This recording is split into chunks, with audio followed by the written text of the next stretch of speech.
But we Okay. came back to Kyrgyzstan, just a couple of days ago. Yeah. Okay. Got my recording on. Just want to tell we have like 15 attendees so far. I guess many people will jump in.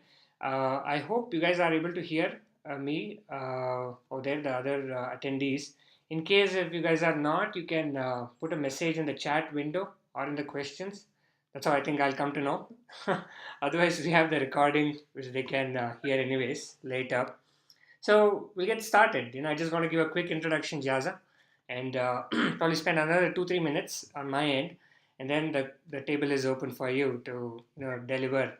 Um, Alicia and Jazza, very fortunate to have you guys on board as one of our celebrity travel blogger. A lot of other big bloggers out there have given recommendations about you, and honestly we had a very interesting way that we got on board, but I was really, I'm quite lucky that you guys stuck with me. So really thank you for that.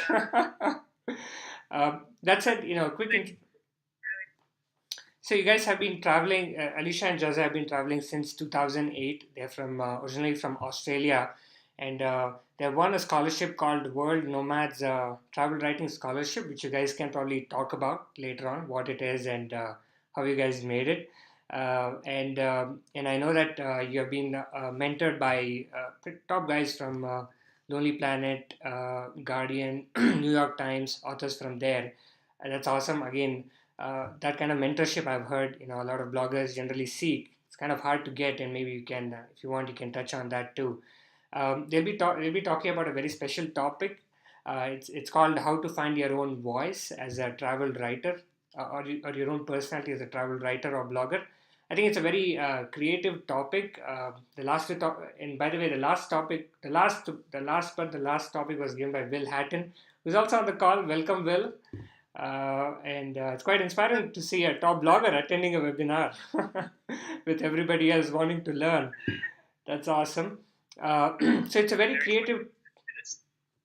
It's a very creative topic, I guess, and I assume that even if your first language is English, I think it's pretty hard to get that personality or writing going.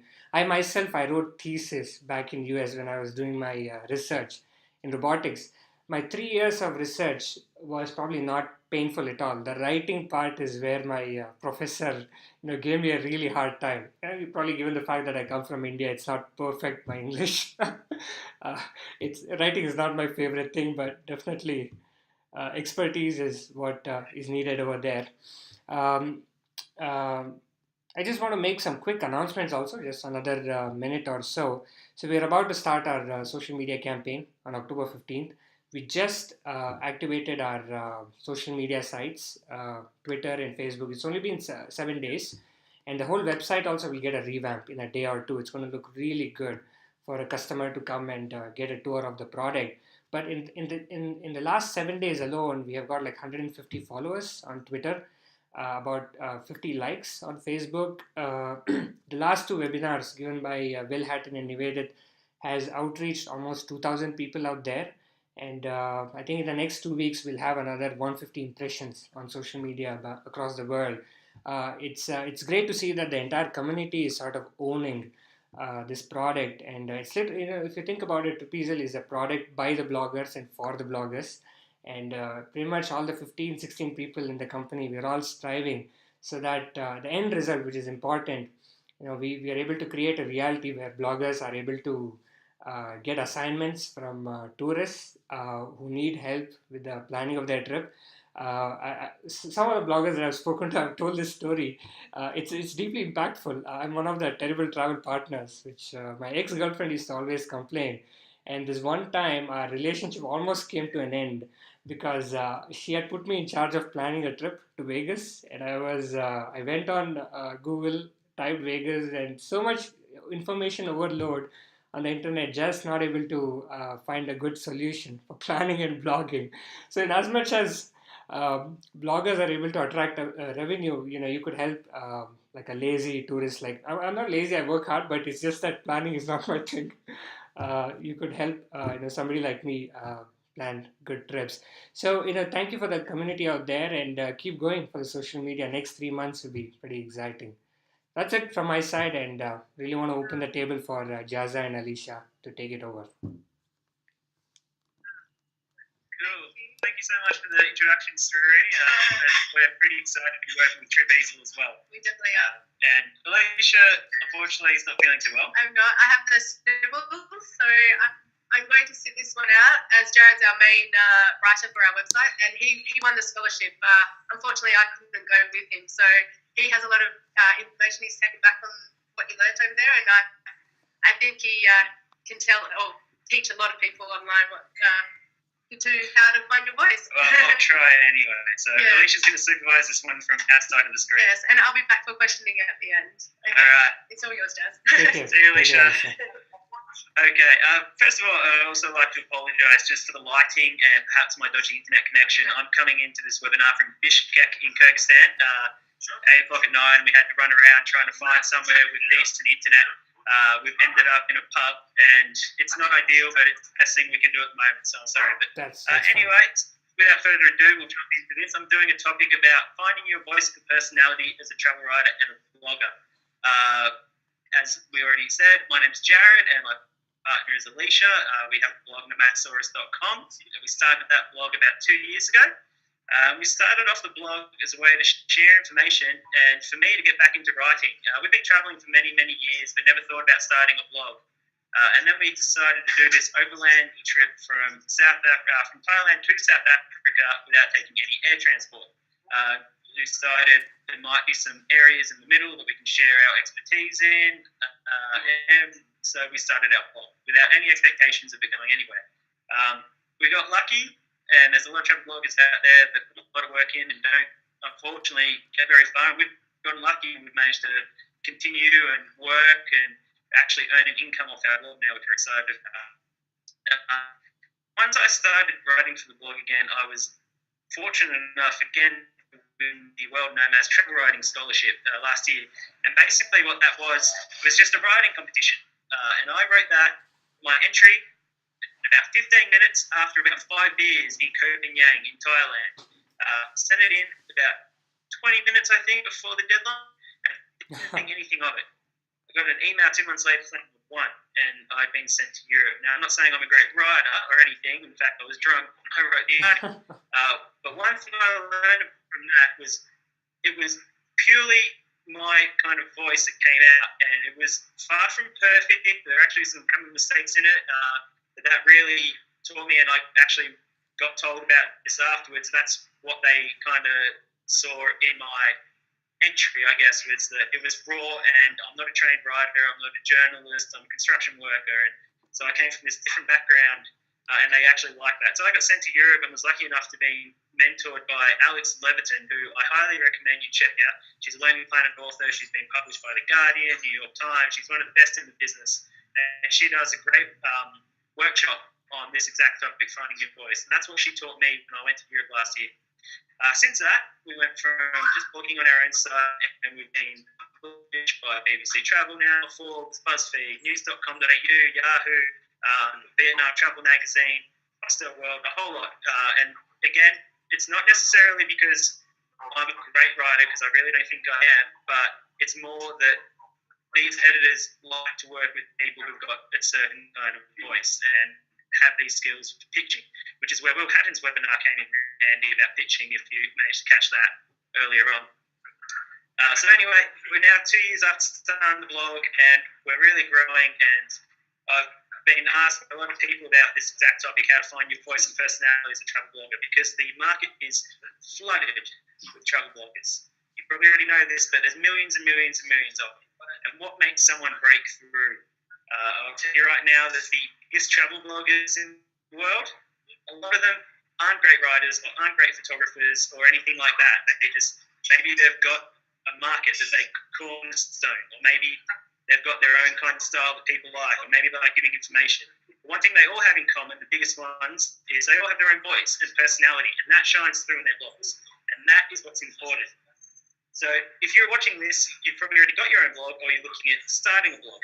And the first thing you need to ask yourself is, why do you want to get into blogging?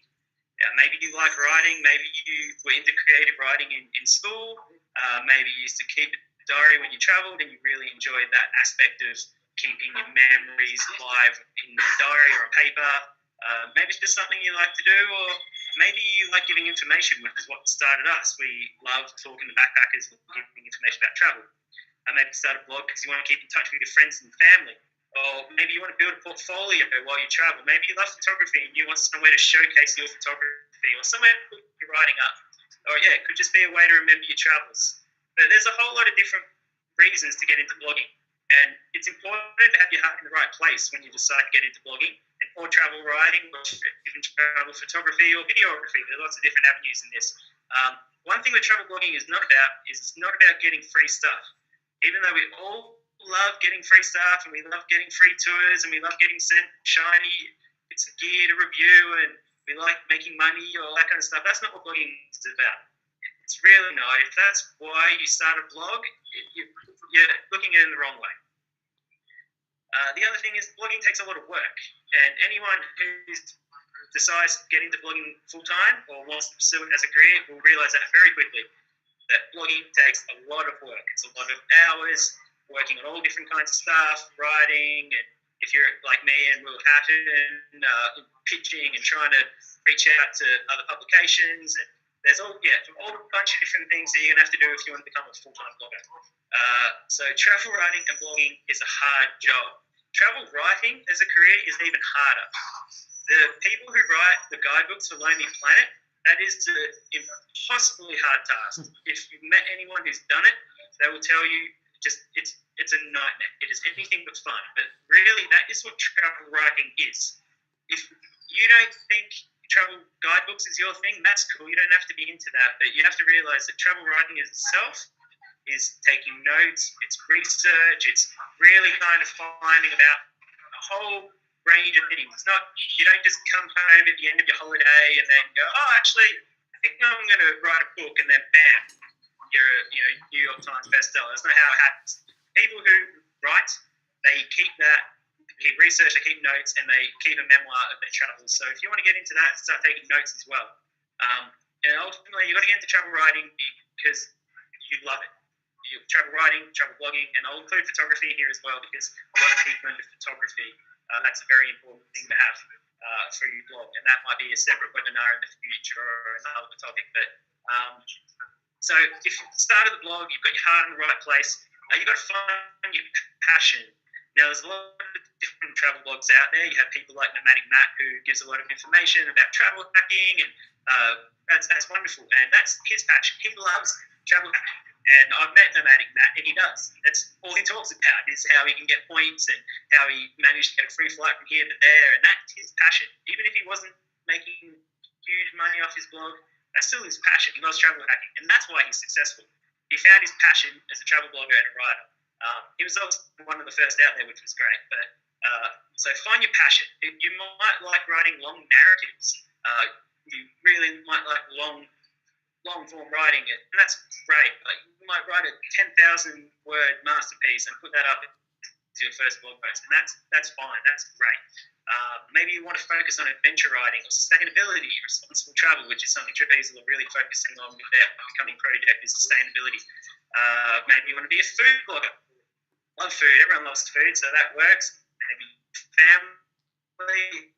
It can be anything, but what you've got to do is you've got to find your passion as a travel writer and as a blogger, and that will take you places.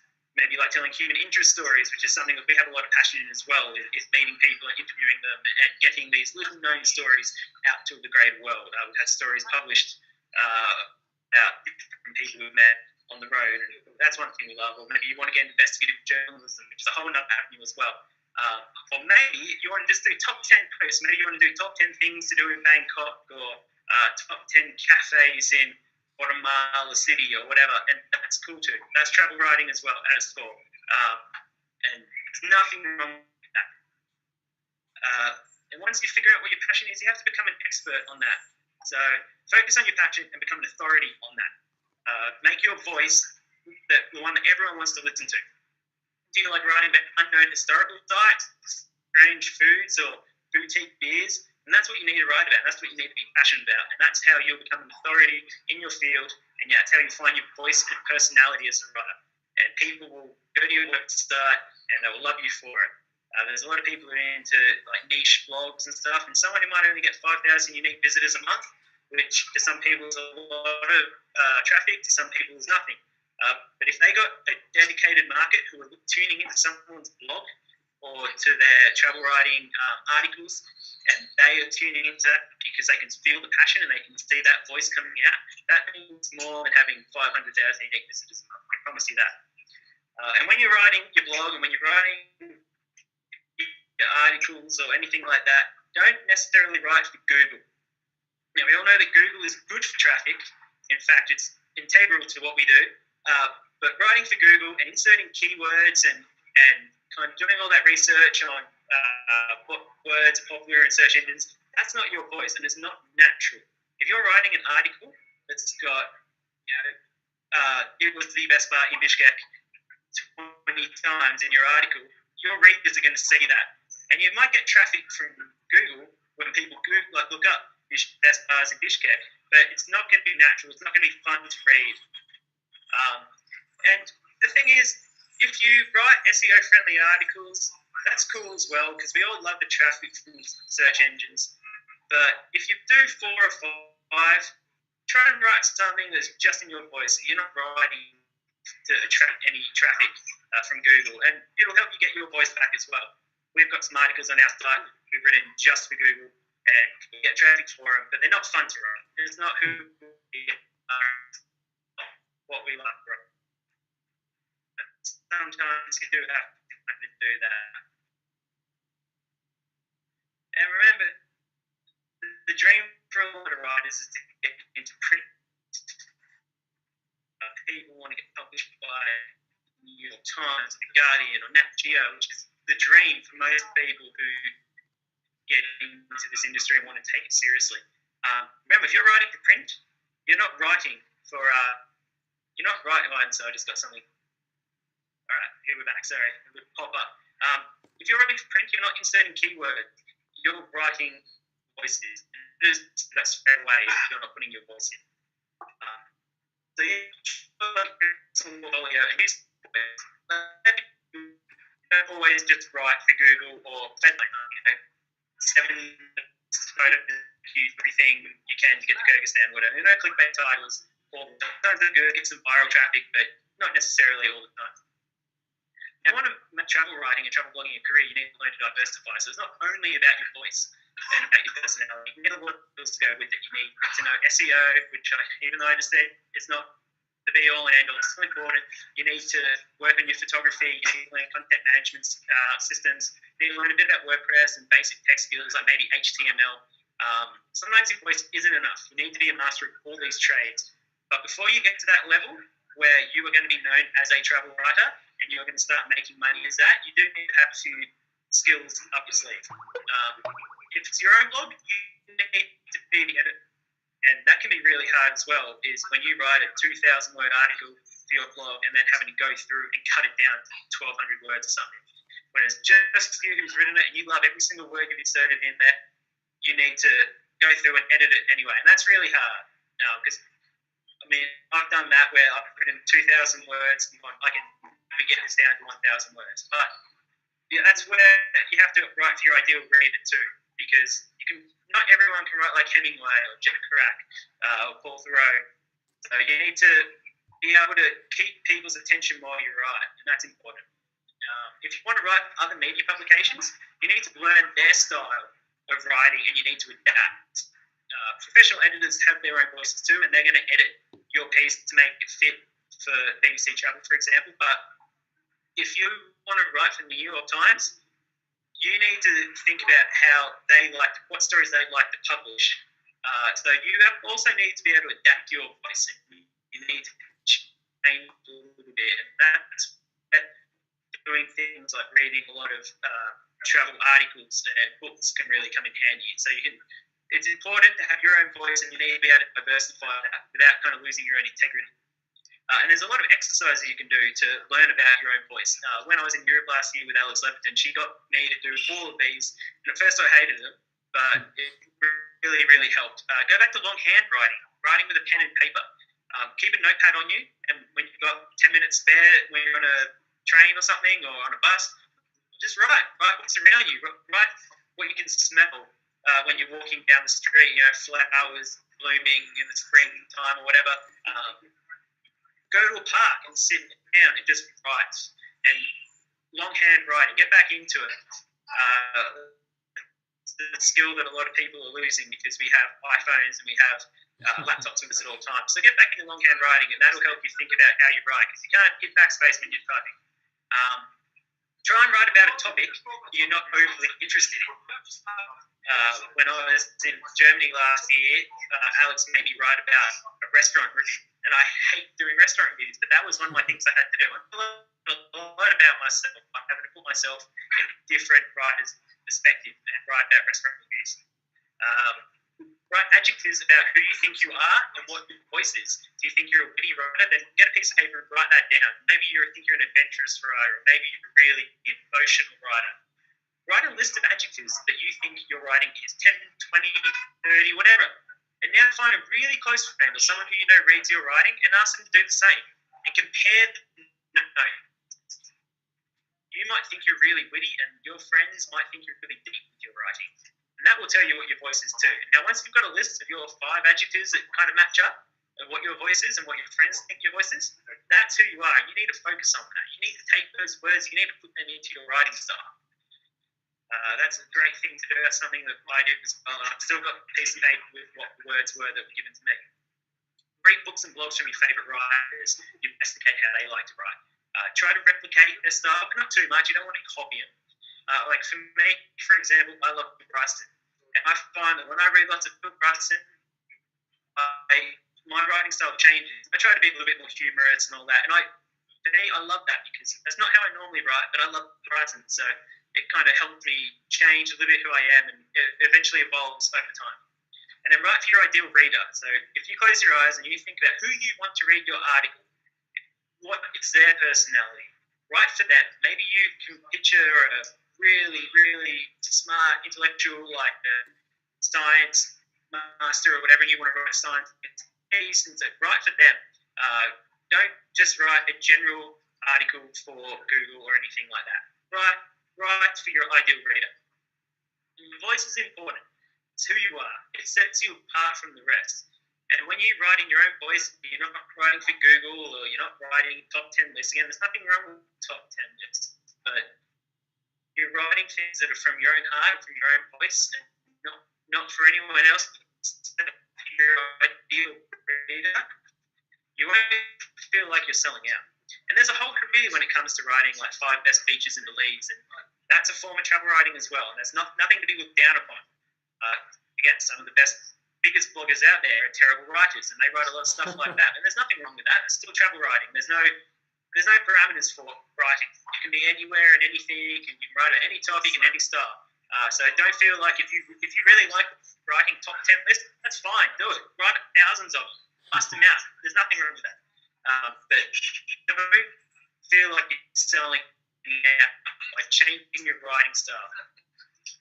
And then if you want to start branching out and get elsewhere, that's also another way to really focus on your voice, because all of a sudden you're not writing for a blog, you're not writing for Google, you're writing for another editor, you're writing for another publication, and more importantly, you're writing for other people who don't have a clue who is. Now, when you pitch to publications, I won't go too much into this because Bill did a great webinar about it. When you pitch that to the publications, I tell you now, editors for BBC and The Guardian don't care that you have a blog. They don't care that you have 100,000 unique visitors a month. They care about who you are and who your voice is. That's why you get some of the best travel writers out there who don't have blogs. And it's why you get travel writers who never write a blog, and then they come out with a great book like Cheryl Strayed with Wild. First book is a killer. And if you haven't read that, you should read that as well. That was the first ever book she wrote. And the whole thing was in her voice, her personality, and it shined, and people loved it. So if you decide to start writing publications, reach out to people like Will Hatton or myself to get some tips on how to pitch. But you got to remember, when you're doing that, all of a sudden you're not writing for the Google or for your own readers. You're writing your voice for other people. So what do you want your voice to be? When someone reads your article on BBC, do you want them to go, wow, that was an incredible piece of writing, I'm going to look up that person and I'm going to see what other writing they have? Or do you want it just to be another theme that just kind of comes and goes and drifts off in the wind? So I guess to fire up, embrace and nurture your voice. You really need to embrace it. You need to find who it is, do the exercise I talked about. And if you write 2 articles for Google, write one for yourself. Even if you don't put it on your blog, just write because you love writing. And I suppose that's probably it for now for finding your voice and personality as a travel writer. Thanks for sticking around if you have stuck around. Alesha's going to join me again, and we're going to open it up to some questions, I guess. Yeah. Great talk, Jazza. Again, lots of words of wisdom. We lost you in between a little bit here and there, but I guess if people want to ask any more questions on things that were missed, you guys can ask now. This video is anyway recorded.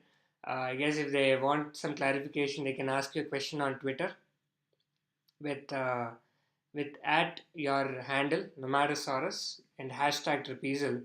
You can ask a question to these guys after the event also. Okay, we have first question from Will Hatton.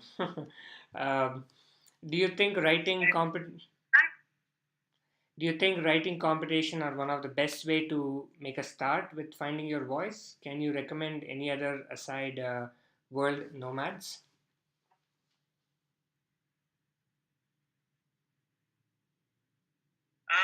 Look, I think writing competitions are a great way to try and find your own voice because there's an initiative there. There's something that you want to try and achieve because if you're entering a writing competition, you want to win it. And you get a topic usually, you get a word count, so you're trying to fit everything you can into that. Sure, maybe it's 1,000 words, or in my case, it was 1,500 characters, I think, for the World Nomads one. So yeah, that's a great way to try and find your voice. Can I recommend any others besides World Nomads? I think Wanderlust magazine does one. The Guardian does a couple every now and then. Best thing to do is just kind of look to Google and find some. I can't think of any off the top of my head, but I entered a Wanderlust magazine one last year, and I got in the top 10 for that. So yeah, I know they do one. So yeah, thanks very much for that question, Will. Okay, the next question is from Tim Steer. What was your biggest aha moment? My biggest aha moment, well, I guess actually came at the same time when I won the scholarship because at that point I started writing for Google and I started writing top 10s because we wanted to see our blog grow. And I really started to dislike travel writing and I really started to dislike blogging. And then when I went to Europe, I started nagging him a lot. I kept saying, Jared, you need to write more, you need to write. And he just kept saying, I just don't want to. I don't want to. And that's when I realised that I didn't know what to do. I didn't know how to help him because I'm not a writer. So yeah. So when I went to Europe, I met Alex Loverton and I talked to her about this. And said, look, I'm not really enjoying it, blah, blah, blah. She said, well, if you don't enjoy it, don't do it. And I was like, well, what happens if we don't get any more search engines, blah, blah, blah. And, we got to write for our readers. And she said, no, you don't have to write for your readers. You have to write for yourself. And that was kind of the first moment where I was like, okay, maybe. And she got me to write just a whole bunch of different stuff that wasn't for anyone else and never be published anywhere. And I started to enjoy writing again. I started keeping a diary and a journal of my time in Europe, which was published on the World Nomads site. But it wasn't for our blog, it wasn't for any other publications, it was just for their journal. So that was my biggest aha moment, kind of realising that I can write what I want to write. If people read it, that's great, but if they don't, it doesn't really matter. He came back with a paper book about this thick of full stories he'd written by pen, and it was amazing. He never published any of them, but just the fact that he had another way of writing, and he kind of, when he came back, when we met up again, he just felt like a new person. He was writing daily. He was enjoying himself again, which I noticed straight away. So I'm glad he found his voice. Thanks very much, Tim. Next question by Tim. Tim, what is the most effective way to word an opening paragraph or sentence when writing a pitch to a publication and writing a pitch to a travel destination? This is a great question, and this is something that Alex taught me as well last year in Europe. I keep going back to Alex Loverton. You should look her up. She's a great writer, very funny. very good at her job. Anyway, it's different for everyone, but the classic way of pitching with your opening line, your opening paragraph, is you have to capture the editor's attention in about 1 or 2 seconds. Because I guarantee you, whatever you are pitching, they've probably heard before. So the most effective way to word an opening paragraph is you need to put the editor who's reading it in that scene with you. Don't start off with like, "Hi, editor from blah blah blah. I was just hanging out in Tajikistan on the Pamir Highway, and I got a great story about it. I'd really like you to check it out. Here's what I want to write." That's the wrong way. What you need to start with is something like, "I was standing on the border of Afghanistan's Badakhshan province, staring out across at the Afghan farmers, trembling as dynamite was exploding around them from road construction." You need something that will put you in that frame of mind and be there right next to you in that very first line, in that very first paragraph. So when you're pitching to a publication, the editor there with you. Wow, you show them in that first 1 or 2 or 3 sentences that you are the best writer for that article. And put them there. They need to read that article and they that pitch and they just need to go, "Wow, I'm standing right next to it when this writer is experiencing that." And writing a pitch to a travel destination, if you mean like to a tourism board, well, that's a completely different story. That will come in a different webinar. But if you have any other questions, Tim, feel free to send me an email. Look us up on nomadasaurus.com, and I'm happy to share any tips I have about pitching. We always answer any questions on our website as well. And on Facebook. Awesome. Pod has an interesting comment, not a question. But I'm not throwing a question, but I'm really very happy because finding my writing voice is my biggest challenge. My friends love my natural humorous stories in Filipino. When I tried to do the same in English, it came out tacky. Language nuances thing. Now I'm stuck in a very lyrical but not suicidal writing style. So, Pod is go on. That's a great point. If you find your style's not so much coming out when you write in English, maybe focus more on Filipino and really try and pitch and write to different Filipino publications. I know it must be very difficult trying to write for an article or writing in a voice in a language that's not your first. So I guess really try and focus on writing more in Filipino until you're I don't know how, I've never met you, so I don't know how your English is, but a lot of when you try and convert stuff or translate stuff over, the nuances are lost in translation. So maybe focus more on Filipino, and then maybe find a writer you really like in English and just read a lot of that. Just keep that's tough, but I'm sure you'll bring that little right. Feel free to send me an email. Awesome. We'll probably take one more question and maybe last one after this in case if somebody has an urgent question. Let's jump to Ravindra's last question. What do you do if you have written something honest and Naxalites are basically, I guess, they're a group, antisocial group probably in India. And if there are, I guess probably that's what he means. If there's an antisocial group who doesn't like what you write and they are threatening you, if you guys have come across such things, what do you do? And because you have expressed honestly and you get that backlash.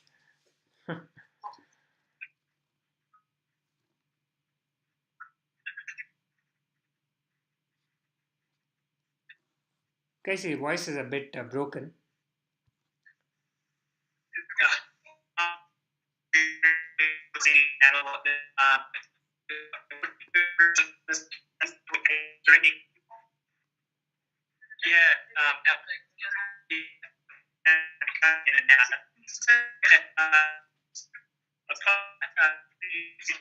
It's threatening you.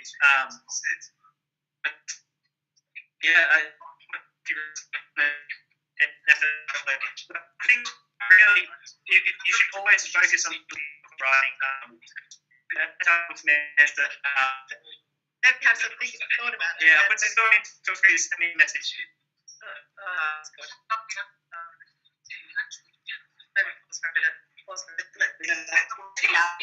Pick the whole bag up. Done, baby. Pick the whole bag up. Yeah, I think it's done, baby. Guys, so I think the last question sort of a lot of it got garbled actually. Sorry. The last question we lost you a 1 little second, bit. sorry. Oh, sorry, we're just moving tables. That's all. That's all. The happy hour must have kicked in at the pub. Yeah, probably if you can quickly, again summarize the last answer, maybe in just we completely lost you on the last question. If you can, quickly add a few more.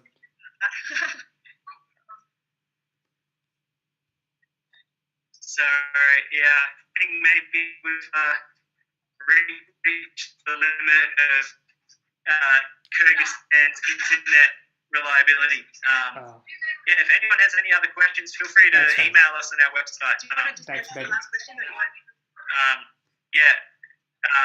Feel free to email us with any other questions you may have. Yes. Sorry about the internet. That's all right. I think we got the most part of the talk right, and maybe a little here and there it's a little kind of botched. Great. Well, thank you guys. Thank you, Jazza and Alesha. And it's very kind of you also to open for questions on your email. I'm sure a lot of guys will have questions.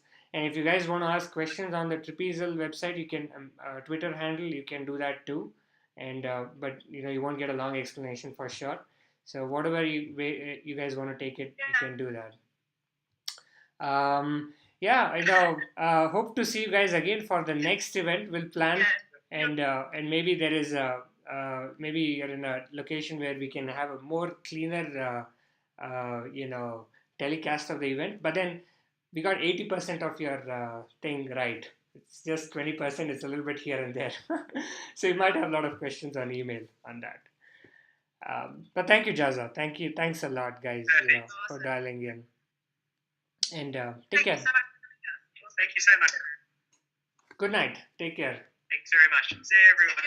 Bye. Bye. Thank you for tuning in. Bye. Bye.